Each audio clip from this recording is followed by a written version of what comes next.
1984 সালে হুসাইন মোহাম্মদ এরশাদ সাহেব এই ভালো কাজ করছিলেন। উনি সব করছে জীবনে, স্বৈরাচারীও করছে, ভালো কাজও করছে।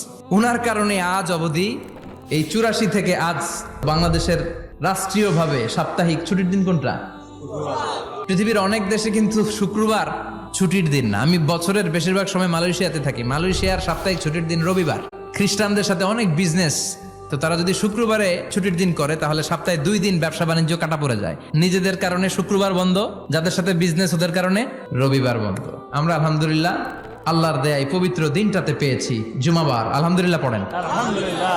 3টা জুমা যদি কেউ মিস করে 2টা পানিশমেন্ট। এক হচ্ছে তবে আল্লাহ ফি কলবি, আল্লাহ অন্তরে মোহর মেরে দেয়। ভালো কথা ভাল লাগে না, নামাজ ভাল লাগে না, আজান ভাল লাগে না, ইসলাম ভাল লাগে না, শুধু মৌজ মাস্তি ভাল লাগে।